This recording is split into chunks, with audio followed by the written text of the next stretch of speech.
Good morning students. एक बढ़िया subject है सिलिकॉन्स, काफ़ी इम्पोर्टेंट है और हमें नीट एग्ज़ाम में इससे रिलेटेड कोई एक सवाल मिल सकता है। तो क्यों ना इस टॉपिक को ठीक से समझ लिया जाए कि ये सिलिकॉन्स होते क्या हैं। सुनने में ये इनऑर्गेनिक कंपाउंड लगते हैं। सिलिकॉन सुनने में ऐसा लगता है सिलिकेट जैसे, लेकिन ये इनऑर्गेनिक कंपाउंड नहीं है। एक्चुअली ये ऑर्गेनो सिलिकन पॉलीमर हैं। ये वर्ड याद रख लें आप, silicones are organo silicon polymer काम का वर्ड है और आपको इस वर्ड से रिलेटेड कोई ना कोई क्वेश्चन एग्जाम में बन सकता है। तो होता क्या है इन कंपाउंड में? इन कंपाउंड में एक्चुअली लॉन्ग चेन होती है, सिलिकन ऑक्सीजन सिलिकन, इस टाइप की एक लॉन्ग चेन होती है। कार्बन चेन होती है ना, इसमें सिलिकन ऑक्सीजन एटम की बनी चेन होती है और हर सिलिकन से लगे होते हैं हाइड्रोकार्बन, मतलब एल्काइल ग्रुप लगे होते हैं।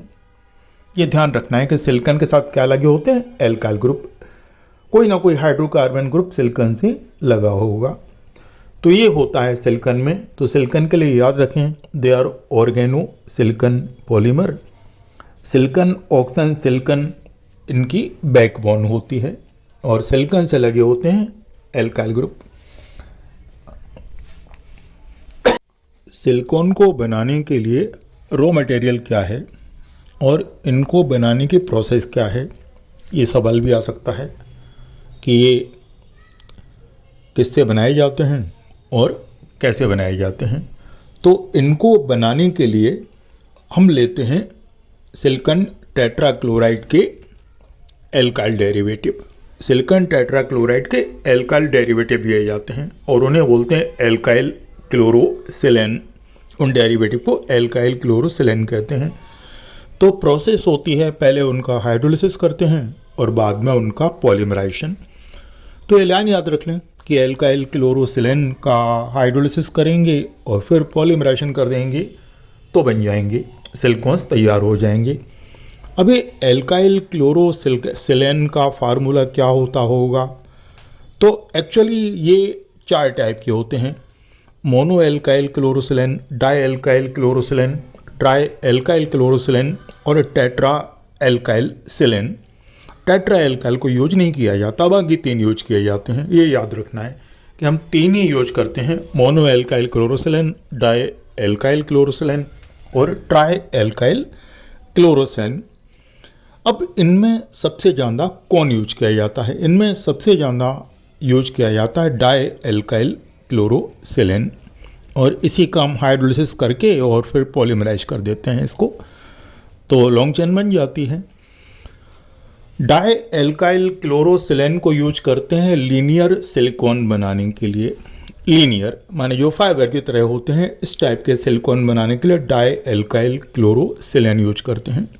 लेकिन अगर हमें 3D बनाना हो, अगर 3D क्लोरोसिलेन बनाना हो तो उस कंडीशन में हम मोनो एल्काइल क्लोरोसिलेन को यूज करेंगे। तो ये लाइन याद रखें कि लीनियर के लिए क्या करेंगे और 3D के लिए क्या करेंगे। मैं फिर से अपनी बात को रिपीट करता हूँ कि अगर हमें 2D या लीनियर टाइप का बनाना है तो हम डाई एल्काइल क्लोरोसिलेन यूज करेंगे और अगर 3D बनाना है तो मोनो एल्काइल क्लोरोसिलेन यूज करेंगे। अब ट्राई एल्काइल क्लोरोसिलेन कहाँ यूज किया जाता है? तो उसको यूज किया जाता है सिलिकॉन की लॉन्ग चेन की लेंथ को कंट्रोल करने के लिए। जब भी हमें लेंथ को कंट्रोल करना हो तो कंट्रोल करने के लिए हम ट्राई एल्काइल क्लोरोसिलेन यूज करते हैं। इस तरह आपको तीनों चीज़ें एकदम क्लियर हैं कि mono alkyl, di alkyl, tri alkyl chlorosilane को किस तरह से यूज करा जाता है। तो क्यों ना इस बात को हम दोहरा लेते हैं कि अगर हमें लीनियर वाला सिलिकॉन बनाना हो तो क्या लेंगे? तो लेंगे डाई एल्काइल क्लोरोसिलेन और 3D वाला बनाना हो तो मोनो एल्काइल क्लोरोसिलेन। और जब भी सिलिकॉन की लेंथ कंट्रोल करनी हो या एक डिजायर्ड लेंथ का हमको चाहिए होगा तो हमें डेफिनेटली लेंथ कंट्रोल करनी पड़ेगी और तब यूज करेंगे हम ट्राई एल्काइल क्लोरोसिलेन। तो ये तीनों पॉइंट आपको ठीक से समझ में आ गए हैं। अब इस सवाल पर आपको ज़्यादा ध्यान देना है कि सिलिकॉन की लेंथ को कंट्रोल कैसे किया जाता है, क्योंकि ये एग्ज़ाम में कई बार आया है, अलग अलग स्टेट एग्ज़ाम में पूछा हुआ है, इसीलिए आप इसको बिल्कुल रटिए लेंगे कि लेंथ को कंट्रोल करने के लिए हम ट्राई एल्काइल क्लोरोसिलेन यूज करते हैं। एक ब्रीफ आइडिया फिर से, सिलिकॉन्स होते हैं organo silicon polymer. 3D silicon किससे बनाए जाते हैं? मोनो एल्काइल क्लोरोसिलेन से। और चेन की लेंथ किससे कंट्रोल करी जाती है? चेन की लेंथ कंट्रोल करी जाती है ट्राई एल्काइल क्लोरोसिलेन से।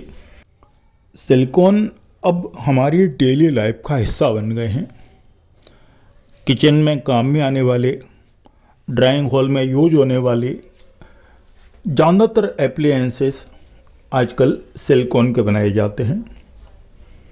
किचन में काम में आने वाले ज़्यादातर बर्तन सिलिकॉन के बने होते हैं, क्योंकि उनमें वाटर रिपेलेंट प्रॉपर्टी होती है, हीट रिपेलेंट प्रॉपर्टी होती है और इंसुलेटर प्रॉपर्टी भी होती है। तो ये सारी प्रॉपर्टी उन्हें एक बढ़िया यूज का मीडियम बना देती हैं और इन्हें डिफरेंट पर्पज में यूज किया जाता है। आप जानते हैं योगा मैट किसकी बनी होती है? योगा मैट बनी होती है सिलिकॉन्स की। तो ये सिलिकॉन के कुछ इम्पोर्टेंट पॉइंट थे। अब ये सारे पॉइंट्स आपको समझ में आ गए हैं, और कोई अगर आपको डाउट हो तो आप मुझे कमेंट बॉक्स में लिख करके उस डाउट्स को पूछेंगे and I will try to explain. तो बताएं आप कि 3D सिलिकॉन्स किससे बनाया जाता है। और दूसरा क्वेश्चन ये बताएं कि सिलिकॉन लेंथ की चेन को कंट्रोल करने के लिए कौन सा क्लोरोसिलेन यूज किया जाता है। और लास्ट क्वेश्चन ये है कि सिलिकॉन्स और सिलिकेट में क्या डिफरेंस है, क्योंकि अक्सर कन्फ्यूजिंग वर्ड होते हैं। कभी अगर हम सिलिकॉन्स की जगह सिलिकेट याद कर लेते हैं, सिलिकेट की जगह सिलिकॉन्स याद कर लेते हैं, तो दोनों बिल्कुल अलग अलग चीज़ें हैं और बहुत ध्यान से पढ़ना है। मैं फिर से कह रहा हूँ 14 ग्रुप में ये एक इम्पॉर्टेंट टॉपिक है सिलिकॉन्स, क्योंकि मॉडर्न लाइफ का एक बड़ा हिस्सा है और प्रैक्टिकल लाइफ का एक मेजर कंपोनेंट है, इसीलिए इसको काफ़ी इम्पोर्टेंट मान के चल सकते हैं। तो थैंक यू वेरी मच।